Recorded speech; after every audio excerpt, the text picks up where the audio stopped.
here.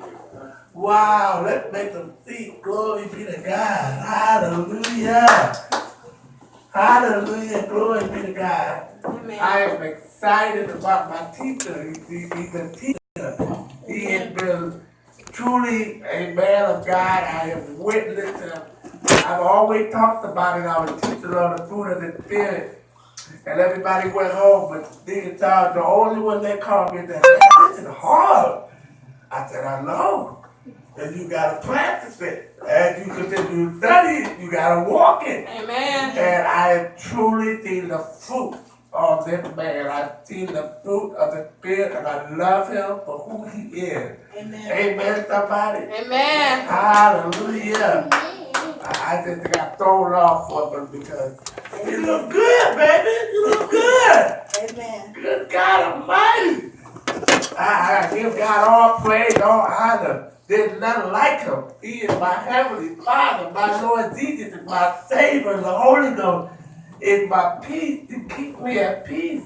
He's my friend that has opened doors for me to know what God is saying. Hallelujah. Hallelujah. Glory to God. So I'm just excited right now. I'm trying to see if Deacon Charles is ready yet. Almost. You know, but I want to thank everybody for being here.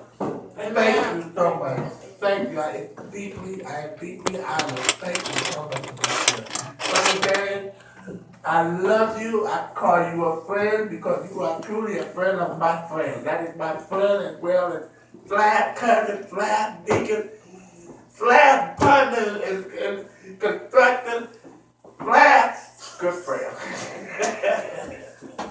Hallelujah. Slab brother too. Amen. I can leave the brother out. So come in, everyone. Come in. Let's get ready for the word. Let's get ready. Amen.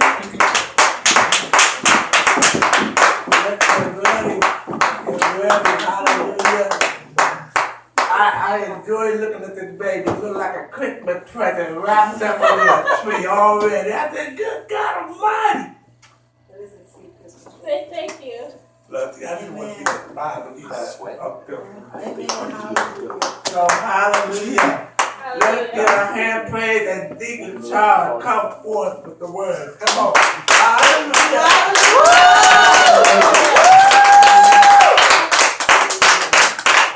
How you guys doing? Good. Amen. You may be seated. Let's go. Amen. Okay, one of the things I've been dealing with most of this week, because it's a holiday season, and you know, we got a lot of us, I don't know how many of you guys have relatives come in town, or people you want to go see while you're off work, your few days off, maybe other friends, associates, or whatever there may be. One thing you know, like during holidays, you run into like emotions of people dealing with stuff going on. And it's just like, and it started, the subject came from one of my good cousins I'm close to, Danny. She's 20 years old, and she had called me about a breakup with her boyfriend. Mm-hmm. Literally, I think it was like either Tuesday or Wednesday night, and it was like, it kind of affected me a little bit. I actually was on the other line crying, because I really felt for her.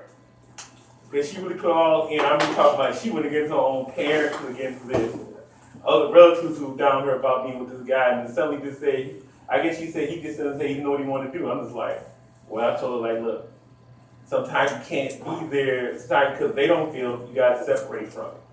Amen. And it's kind of funny, the backdrop of this I'm talking about actually goes back to some early part of my life. Brief background. Well, some of this comes, I used to be, as a child, I was really angry all the lot. I mean, really. Very violently angry all the time. First time, let's say between the ages of 8 and 14. Really bad. It was at a point they had put me on medication. And a lot of it because my parents got divorced, and at the time people were married a lot still. And so it was like I was only killing a block with parents not living in the same house, and it really deeply disturbed me at that time. And one of the things that happened was at school they started labeling me as being emotionally impaired, or EI they call it. I think they call it different now. I don't know the terminology they use in the school system now, what the current words or the system is they use it, but it was just like, wow. emotionally impaired. They say that you had no control of your emotions. And that wasn't necessarily entirely true. It's just at those moments, I would just lose it. Because I was angry. I would just take out any kid that said anything wrong to me. I can remember me just jumping on kids and just be having fights a lot. I can remember actually jumping on two principals. Once was the 5th grade, and once was the 8th grade. No, 5th grade and 7th grade. And I was just like, wow, all this emotional, all this is ragged up. And some of this what I was reading, and I was like, I wish I got this when I was about 11 or 12 years old. And, even I got older, I had time to blow up. I even got angry last year or two, in the last few months. Particular story, I remember we were working a contract job, me and a pastor over here, we had a construction job. And a guy came over looking at the job on Saturday. He supposed to got paid on Friday. He wanted to look over everything. And it got really heated. I mean, I got really angry. I'm talking point. We were face to face about to really go to blows. And I realized and said, hold on, time out. I just took a long walk, went down to the Coney Island about a block away from the job site, and I stayed there 2 hours until they left. I mean, literally, I probably paced the alley, paced everything. I was not coming back to that job site. I knew I was at that point. When I did, I was younger, no way in the world. So I said, God brought me a mighty, mighty, mighty long way from that.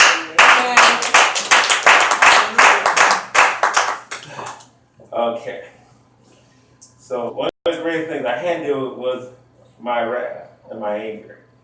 So we are going to go to James chapter 1, verse 20.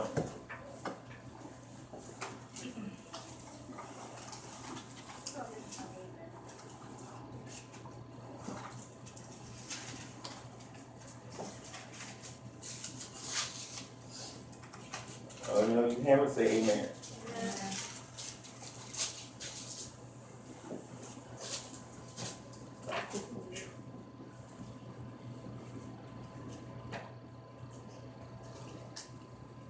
Still waiting on a few here.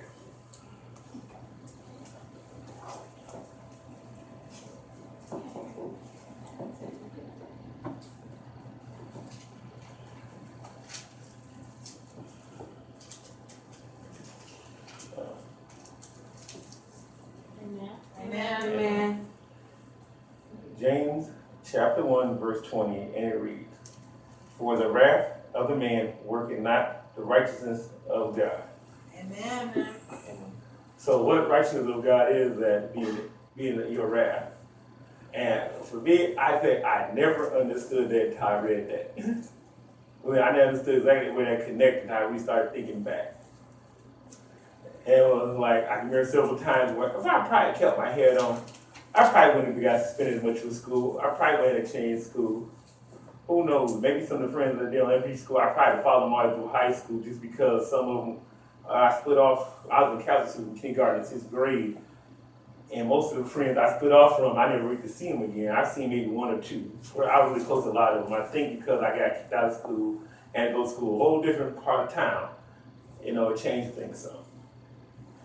And even changed one of my good friends I had as a kid, what's his name? Keith Johnson. And I've seen him in 33 years. And one of the things of us, it used to be, we'd be good friends one day, play, we like little kids, we play outside. Matter of fact, he was the only friend I had outside during the wintertime. He didn't care how cold it was. Me and him used to build snow for it. I'm talking, I'd be 10 below outside. We play outside 2-3 hours, playing the snow, throwing snowballs at each other, just being kids. But on the other end, the next day, we'd be fighting like cats and dogs. I mean, literally. You would never know. You thought he was a kid and this something across the street. We might have had a simple disagreement, but we'd be throwing down. And the next day, we like, that never happened. You would never know. Unless you knew about the fight or saw the fight, you would never know.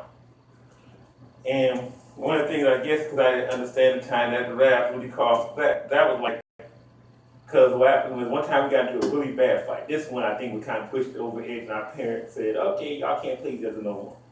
I got angry one day over his, I was at his grandfather's house, and I don't remember exactly what it was about. All I know is I got so angry at him, I fought him, and I picked up a baseball bat on him. I was 10 years old at the time. Yeah, I played Louisville Slugger. I remember that bat. I actually had that bat all the way till I was 16 years old. And I got so angry, I just about hit him with that thing. I don't even know where it would stop me either. That's the thing, I still don't to this day. I don't know, maybe it was God. I don't know. All I know is his dad and my dad had this meeting. He was like, no, I can't play here no more. And I don't know what happened to them. We moved to, because it was both our grandparents' house. We're kind of like kitty corner. It's like, I was like a house north, I was like kind of northwest one house, we were southeast up, so we were like cross street, one door down from each other. And I haven't seen him since then. I even seen his grandfather. I meant to ask him, I assume he probably passed away from now. He was well in his 90s last time I saw him. It was just like, wow. Did Raph really cost that much? Sure didn't gain anything from it. Yeah. And yeah, Keith was just like, yeah, and I hope it wasn't over something arguing to him. We play a lot of sports. I wonder if it was an argument about sport or something. Because his nickname I remember was Penalty. And he knew like the entire rule book better than I did. The only guy I'll tell anybody he knew it better than I did. I wouldn't be surprised now if I ran into him, maybe he would be an umpire or referee or something. He was that good. And sometimes Raph cost you other things. You know, it just, I mean, it cost me to sit through school and be labeled as being in special ed class. And it was just like, why? Why was I there? I'm like, wait a minute, now these guys are total crazy people. I mean, I'm not with them. What I'm doing here. Amen. Amen. But I remember one of the great teachers at that time that took time with me, Mr. Jesse Brooks, Weber Middle School. Oh, that guy was totally, he had that big old paddle out there, and trust, believe me, it hit you with it. Now, I think I only got hit maybe two occasions. Mm-hmm. Or some of these folks, he was wearing out every other day. That old man amazed me sometimes. And I remember one of his favorite sayings is, he was not much to share either. That's what amazed about him, because he had a saying is, your eyes may water, your teeth may grit. Not one little bit you will get. Amen. Yeah, that is it. See, that's going to be his thing. Don't worry, I'm not that selfish like that. No, I actually want to share something. And it was just like, he took some time, and I think it might have really changed my, got me back on track. That was like, I got there probably my second half of my 7th grade year. And I think by the time I got to high school, I really calmed down some. I had some, a little bit more understanding. I wasn't going to snap off somebody saying something at me. You know, I did get in 1 or 2 fights. That's because I was taking on a couple of school bullies. Now that one was a little longer process. Because there was some that I remember I used to take on, particularly one guy in particular, and I didn't even get in a fight with him, but it was like, that was the other time my rap came back up again. They stayed here for years. I actually played in a film named Michael Westbrook. And yeah, I don't know if you guys know, he played for about 10 years in the league. And I remember I saw him one time, and we had to stay down the hall when I first day in high school. And I just remember, like, I knew he was a bully. I could tell. I could look him down like, okay, it's on now. I ain't scared of you. What's up? I'm 9th grade, probably first week in school. Mm-hmm. And I remember Chelsea was slightly out of district, so I was supposed to go on the Northwest. So I'm not knowing any of these people. So now I get there, I'm at the school, and it's like, what's next? So we get there, I go through my 3 years with him, and then they think I think okay, right? I thought maybe I left him alone. No, I didn't. I saw him on TV, probably his second year, he punched a guy on TV, and I got so angry. All that memory came right back. All that rap came right back. And I walked around, and very few, you guys never known this before, a couple people that you might have met may have told you, 7 years, I saw him in public come back to Detroit. I'm going to get him. And I was like, what's going on with me? This is way past the point of kid. I'm like 25 years old thinking like, I'm going to give this guy, because I couldn't stand what he did to a guy that failed to remind me of my childhood. Why is that? I didn't understand that. I don't think God came back to raise his mind, but maybe old feelings and hurt still be there. But I was just like, oh man. And I actually never seen him. But like, the year before, I was just like, okay, I'm not going to do nothing no more. I said, okay. And happened to be the next year I saw him. I was actually at a Cub game. West Side Cubs, Little League football, and I saw him walking the stands, and I said, you remember, you the guy in SB High School. He didn't remember me. I remember him like 2 days from yesterday. Probably one of the few people I saw on the street from high school I remember like instantly. And it was kind of funny. And after that, I really had a laugh about that. I like, what were you doing, you silly? What were you doing, silly? What you about to do, beat up a guy? Oh, what you about to do, news, get locked up? What was on your mind? That what happened when we get in our righteousness with wrath and anger. And that's one thing though, it's kind of like what Jessica piggybacked off of last week. And I'm like, wow, Jessica, thank you for last week. Amen. So now I had to get past that point in my life. I started thinking about what we think about, and I always thought emotions were bad. Okay. You know, for a lot of years. You know, I said, why you be so emotional? Why you do that way? But see, part of it is God gave us emotions of what we feel and who we are and what we are. Amen. But now the problem we always have is, like I said, was understanding them. Amen. That's it. And it's like there was no balance of understanding, not just spiritually, but in our soul. Yes, God. And see, the thing is, our soul not be happy, that's our emotions in there. My And God. despite of us be spiritual in the spirit, high in the spirit, try to be there, we just can't be there all the time. We human. Amen. And one of the things I know some people just don't like is talking about being human.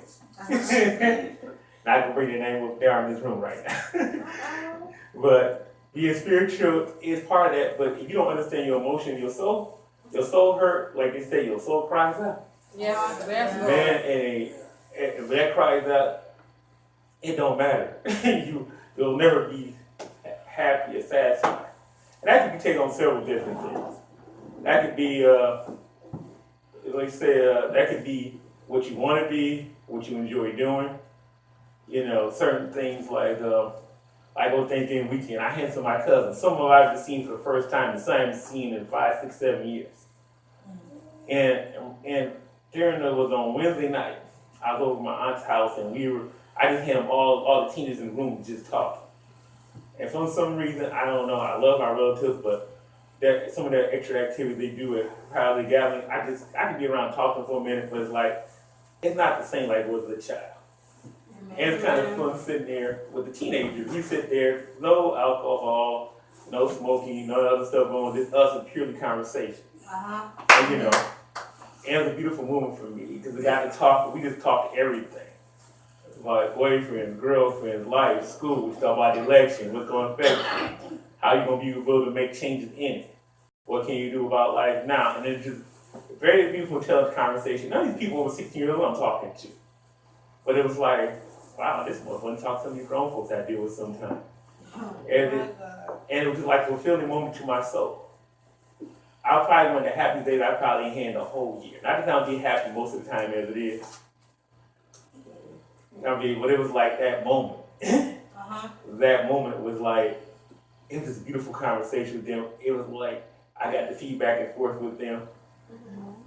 And it's kind of like, it was like being the old, I understand how the uncles and stuff be. You sit down, they talk to you, stuff when you're a kid. I felt just like that. Like, okay, I'm on the side now. This is fun. This is what it's about. Amen. And one of the other things I do, for me also, you know, my other favorite thing to do is play sports. Amen. And some of that soul fulfillment is just like, you have the soul, and it's like, I don't know. And there's a group of people I play volleyball with on Monday night. And I go like, I probably practice my entire comedy act on them every week. I'm not even a comedian. I just let loose. Oh, trust me, when I'm here right now, they will tell you everything. At the church, you have full permission to tell them everything. I have no problem with that. But we just be rolling. I don't think they know, I don't know where they come from. I just kind of roll with it. Some witty, some just like, hey, it just be just purely fun. And some people have this feeling of soul of what they think or what they create. And I just sit here and listen to, a couple weeks ago, I was Sister April doing a little delivery. She was talking about her business plans, her shirts and stuff. And it's like she has a job now selling furniture, but I think the t-shirt thing she's talking about, the shirt design, she's ever Christians and others, I think that's your fulfilling your soul. Amen. You know, that makes you not just make you just happy, but fulfilling your soul. Amen. Because like that, you love to do that, she's passionate about that, you want to be. Truly. And see, that's why I tell some people like, to be emotional, be happy, and to be happy and fulfill your soul is also fulfill your dream. Amen.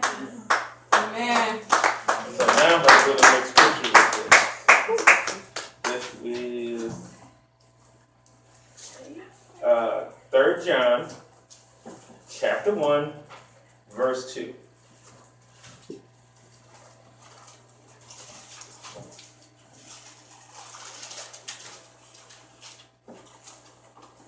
First John. 3 John.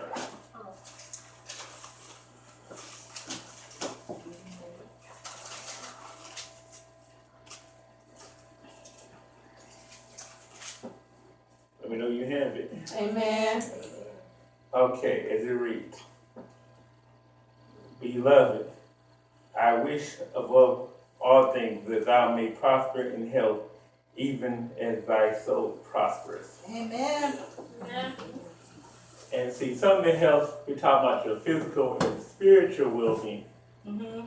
But if your soul is off, it doesn't work. Okay. You know, it's like you could be this great athlete. But you'd be this great athlete. You could be in the best shape in life. You can sit here and you can read the Bible all day. Well, if you unhappy off the field with some of your situations at home or things, I ain't talking about like a simple contract dispute or something like that. You know, I'm talking like, hey, kids cutting up, you may be missing another person being there connected to you.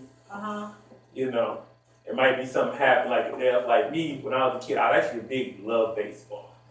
I would probably play that for anything else. Much as I talk about basketball, football now, baseball was it for me. And see, part of my soul happened is when my grandfather, on my mom's side, he passed away when I was about 13 years old. I didn't want to see another baseball, nothing. I think I should try to play 2 more years. It just was not the same. I had the ability. I was even in church. I was a junior deacon at the time. But it was just like, he wasn't there. It just wasn't the same. That's part of the soul. Part of that love and passion, because he was there at all my games. It was not the same. I could never get that back. And I regret that. Probably the only thing I regret. It was like everything else happened. I mean, I've been shot, gun pulled on me, and everything else. But that's actually my only true regret. Only true regret. And I think sometimes when people get taken away from that, or something taken away from them that they love, and it takes away their soul and takes away their desire to do what they want to do. And that happens with some of us and things we want to do. And that's part of the reason why I coach baseball now. Because I want to keep that one kid who I know that's good enough to be there. Amen. And it's like, I don't want to make the same mistake I made. Amen. Definitely not. So it's like, just because you have something you want to do, because something you can't, so somebody or someone's missing, you can't let that sidetrack. Amen. Amen. Because what happens is now your emotion gets back. The other part of your emotion. Giving you a way to make you feel sad and like, well, I don't want to do it or whatever. Or like something happened to you. Like I've talked to people who've gone through stuff like they've had issues happen in childhood. They've had people touch them wrong, do them wrong, and they ain't fighting issues. I had to deal with somebody, friend of mine now. They go in and out to their mental health. They've actually been in the psychiatric hospital twice in the last 2.5 years, and they're just now getting some enlightening what's going on. They've had trouble. They've had some legal issues they ran into, and it's because their soul wasn't happy. They were doing things because their soul wasn't fulfilled. Amen. But they try to find everything to fill it. They try to find alcohol. They try to find drugs. That's it. And now it's getting to the point now. I talked to them at the dream. We're like, oh, this is not going to work. Got to find something else better to do. But it took them like 20, 25 years of going through things with family members and things to understand that. That's what the road you don't want to go down. Amen. You know, you can show you inside your body, which is towards the inside of you, which is apparently at some point will get to your soul. Which gets to my next argument with somebody I had about marijuana. Oh yeah, my favorite argument I have. This one guy at the gym I go to. He's not a bike rider, and we go back and forth about this. I literally tell you, I'll ride 15 miles an hour, about 15 miles bike ride about an hour, and we'll argue about marijuana all the way. He has quote unquote the green card. But I want to know what green card, did God ever say we're going to get a green card to make you mind altering, make your mind alter to another state? It's not to make you feel that, well, it's supposed to be in this, so make you feel good, make you creative and feel high. But what happens when you come off that high? What happens when you come off that high? Yeah. What happens when you come off that high? Then what? And see, I have people I know that do smoke marijuana, and they have other issues like headaches and stuff, and they take other medication. They seem to always on Facebook talking about they have headaches and things going on, and it's like, what? So what good does it do you? So now you cause other stuff. So now what's in your now you're not happy. You think you are, but then now you got the other stuff that kick in. You medicine you might take some of that. Now you're in a double mess now, and but you keep repeating the same cycle. And when you come out of it, well, of course, doing that mess is not going to. Maybe you ought to give God a little bit more effort towards it, towards you, towards Him, not towards all the smoking and drinking and being high and trying to take pills. It doesn't work. It don't work. So where do we stop this at? Amen. Or how about some of the people that so-called that wanted to be in this ministry before? All right. You know, they try to find anything else outside. They want to be in strife to everybody. It makes them feel so good to see everybody in disarray. But what they don't understand is God's like, okay, you won't be like, I'm going to kick you right out of here. We're going to have the pastor throw you out or me throw you out. Because you're going to be so uncomfortable being over here. Because now you see us still happy. So it's like, even though saying it hurts your soul, now we're happy, it hurts their soul. They're trying so hard to keep stuff going on, to be disruptive. To keep things going, to keep things up to everybody else. But guess what? We so tight here, it's not going to matter. Amen. So that's going to be their soul? Their soul going to be happy? No, they're going to be miserable because they don't know what to do. That's why they can't come back around us. Amen. Because it's like, I can't keep it up going on here. I'm uncomfortable. Oh, I did it wrong. Now I feel bad. It's like, I got to keep it up. This is what I do. But what do I do now? That's where they're stuck there. So I was like, well, you know, okay, so well be it. So next I'm going to talk about the emotion and control. And that's going to be in 2 Timothy chapter 1, verse 7.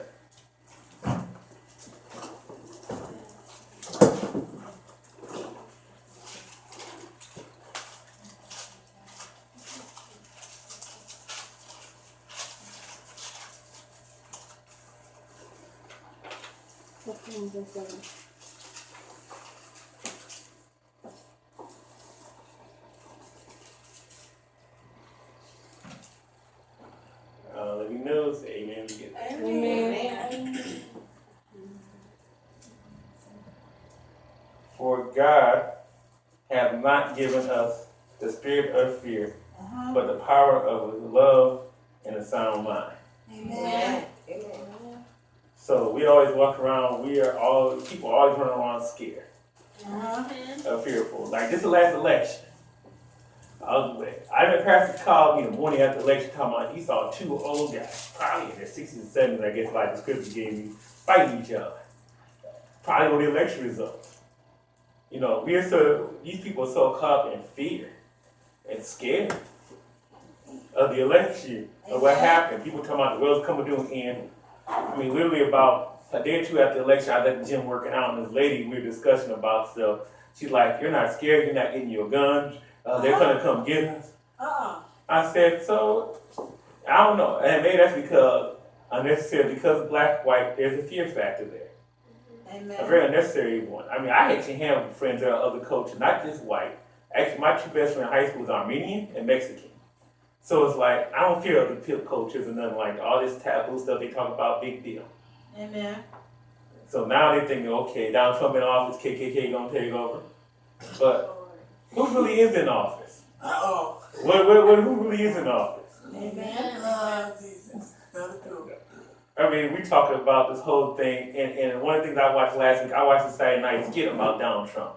And I enjoyed every last minute because it showed him literally in fear of what to do. He didn't know what to do. It was overwhelming to him. And I really believe as much as that was a comedy skit, I believe that's what God is really doing. Like, this is not something you're gonna play with and joke about. And some of the skit actually was true. Actually, already come true. Because actually, he said he's gonna prosecute Hillary Clinton, make sure she get locked up. So he already said this week he's not gonna do that. Watch a whole lot of stuff he talked he's not gonna do. All right. You know why? Because he's not in charge. Amen. He's not in charge. All right. So who is in charge?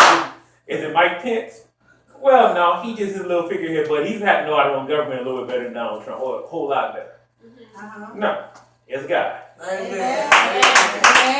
And people forget that. All the election results, and we're sitting around and we're getting all upset, we're fighting each other, and now people talk like they want to get guns, and there's no, what's that love? That's no love.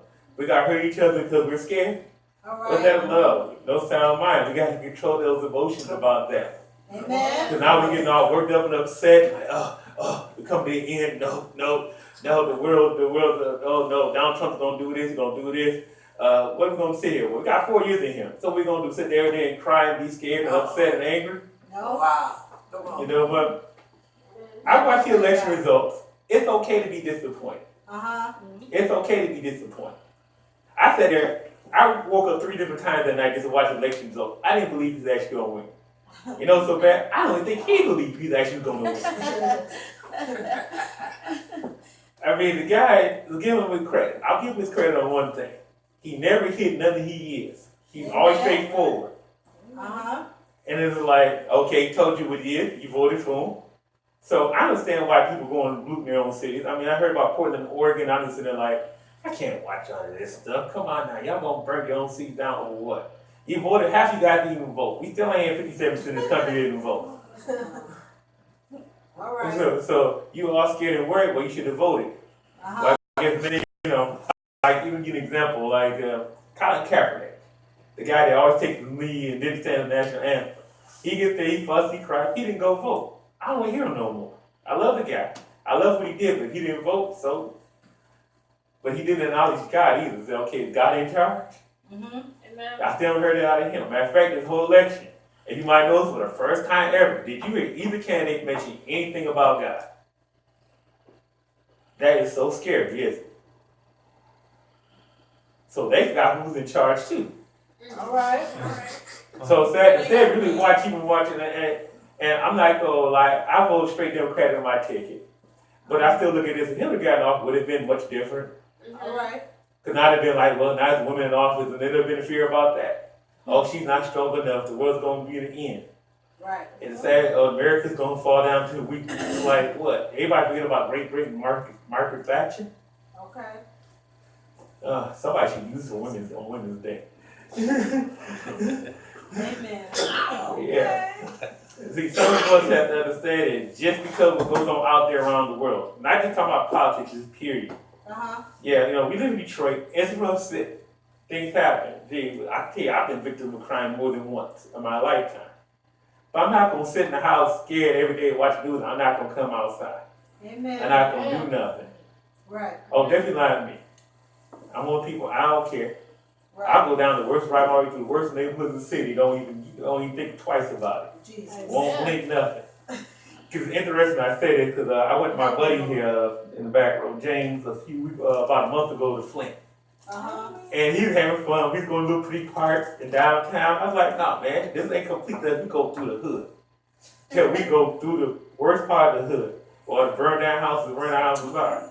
Because that's when the people really are at. Don't be scared of, what we scared of. Right. Why are we emotionally so wrapped up because, okay, these people burn their houses? They're people too, they're human beings. Damn life. Amen. You'd be surprised to talk to people from the worst neighborhood. Every city I go to, I don't want to see the nicest part of town. Right, okay. Like, for example, when I went to Indiana back last October, I had a business trip there, and I went to South Bend. That's known, Notre Dame University, big famous, beautiful campus.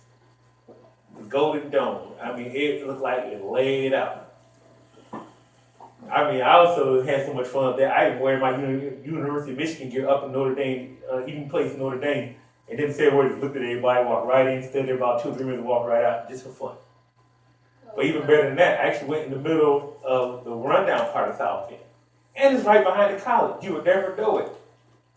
And it looked just like Detroit. It looked just like Detroit.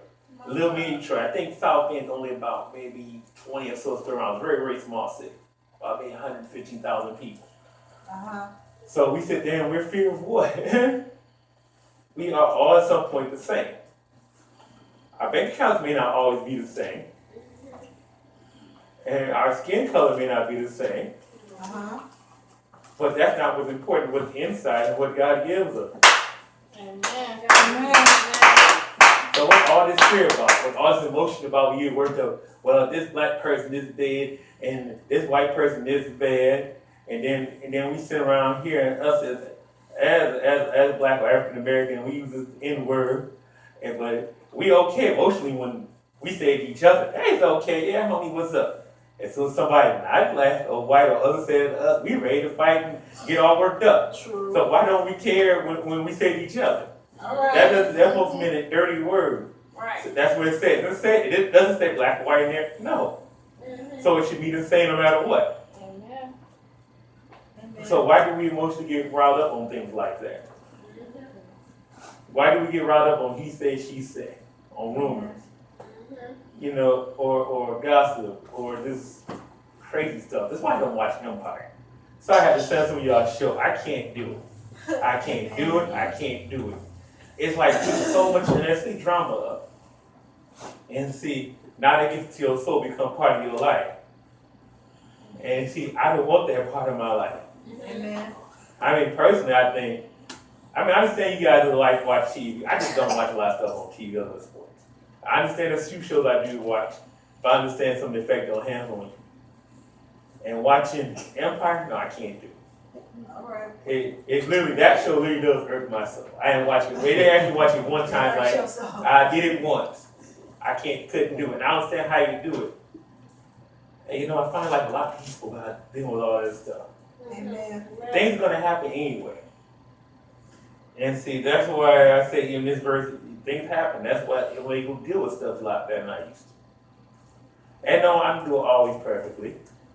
And no, sometimes we have emotions, we are gonna act out sometimes. And it's gonna happen, we're human. Amen. But what do we do when it does come up? How do we handle it? Not going to be perfect, but you sure should be at least with being anybody in Christ, you have some understanding that sometimes, most times, they'll cut it off. Like, okay, hold on just a minute, guys. What's really going on here? You know, and one thing I appreciate about Pastor, he sits there, before he gets really angry off the wall, he'll sit back and say, wait a minute, what's this about? Is this my emotions? Is this really important? Or is this literally is a figment of my own imagination? You know, which one is it?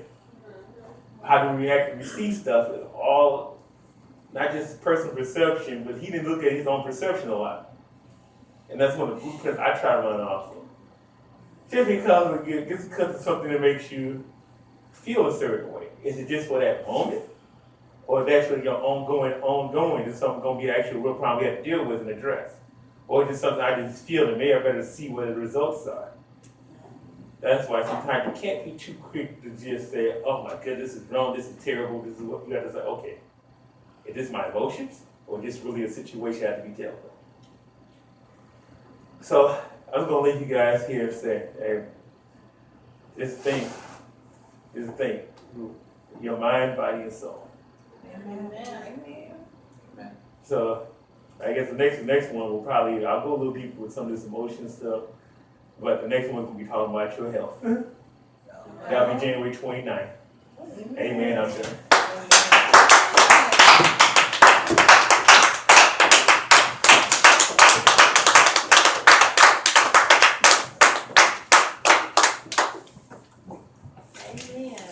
Praise the Lord, everyone. Praise the Lord. I'm tired. You did real good. You did real good.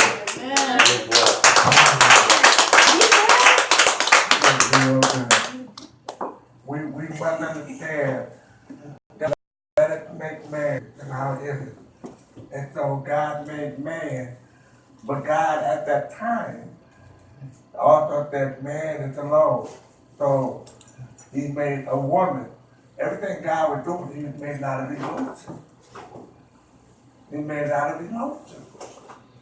And so that we are made out of emotion, some people need to be aware that You can be angry or you can be sad and think you're angry. Some people don't even understand where they're at. I think people mad. I think, why are you mad? I don't know. So God made man to have emotions, and the devil knows how to tap into that emotion. And sometimes we get so afraid, thank you, for the fact and the problem. So a lot of people become afraid and they become angry and they try to hurt each other and they hurt themselves. We have to understand our emotions. We have to understand why we love the way we love, why we get bothered the way we get bothered, why we feel safe to ourselves and corner ourselves, why we do certain things. Amen. And some of it, like, thank you, because you said, this is what had happened to me when I was little. So I realized what it was. It was because of the divorce that took place, and it brought pain and confusion. And so people go on and don't even know the root of why they're hurting. They don't know why the root of why they're going through what they go through. And so some people, because once again, the devil tap into that, will take medication. It's so easy now. We'll give them medication. They give school, the kids, all medication. And it's a tickling thing. Instead of a parent trying to get to understand their child to see what's really going on. So you have to understand, some people accept the drug, the fornication. That was my number one thing. When my emotions is out of character, I go to fornication. That's gonna ease the situation. That's gonna make things better for me. But that was just a lie. That was just a lie. The drug is just a lie. The alcohol is just a lie. Using somebody is just a lie. Ignoring somebody else's feelings.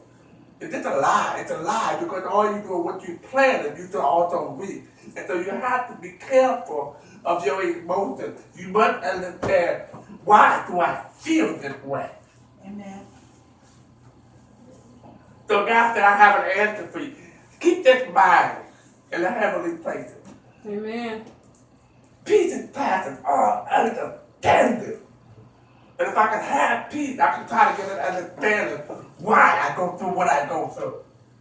But an angry man is just a fool. He don't seek peace. I'm just saying scripture proper. He's a fool. He seeks anger. He seeks things of darkness. He seeks things that only hurt more. When I was in the world, I seek more angry music. I seek more dark music. And I'm not talking about gangster. I know the real deal. I can tell when I listen to the guy that's rapping, is he real? That's the one I see. I teach with something darker because I love the anger that I was in. I was that down. My emotion. I didn't try to get an understanding. Why do you feel this way? Anger is not of God. Amen. His wrath is so slow. And he continued to have mercy upon me. He had to give us his only beloved son because his wrath is like a fire that still kindles. But the mercy and the blood of Jesus, thank God, covers us. And Christ said, that's mine. I paid a price for him. Amen. So we get angry. We get out of character. Right. And love is not in it. Amen. That's right. Love is not in it. We become afraid. We become nasty to one another. Love is not there. Love is not there. So somebody said, all that Christ that I heard Sister Jessica's testimony, and the tried to use it, Christ love, and I swear to Jesus, everything Christ has done on the cross, it's all that. It's not worth it. Love is not. We have to be careful. That's why I say I thank you, because we must learn about our emotions. We must learn about our emotions. I must learn why my son acts like that. I must learn why my daughter acts like that. And some of it is a repeat of what I did, and I become afraid when I look at my daughter do certain things, and I say, God, I know that emotion.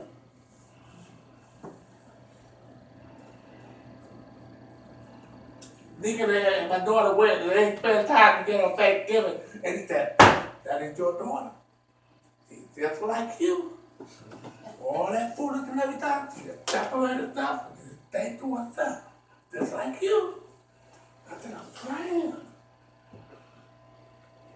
She can hold stuff in. When the anger and stuff that's going on, it won't tell nobody nothing. Just like you. So emotion, we must be careful because sometimes that is not good. It's not good. So I thank God for a friend that is a friend. Somebody can go to somebody can talk to somebody. My wife used to beat up on me. Talk to me.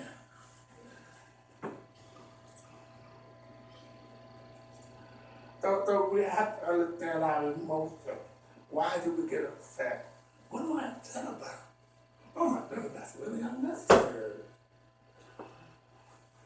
I heard my wife say, you deserve all praise. I give you a sacrifice of praise. I give you my worship. You deserve it all. So I must turn around and understand what I'm going through. If I give it to the one that's in charge, things can turn around. Amen. Things can turn around. So what if she had one? So what if Donald Trump got it? So what? They're not a side of my emotion. Amen. So I thank you. Amen. You did an awesome job. Awesome job. I thought you were a teacher. I told him, this ain't here. He's a teacher. When he out there, he talking and all that, come right here. He's a teacher. And he practices what he preaches. Amen. I can't deal with people who want to talk real good to me. I'll be quiet. Your actions speak louder than your words. Thank you. Come on. I'll turn this over. Give God a hand for it.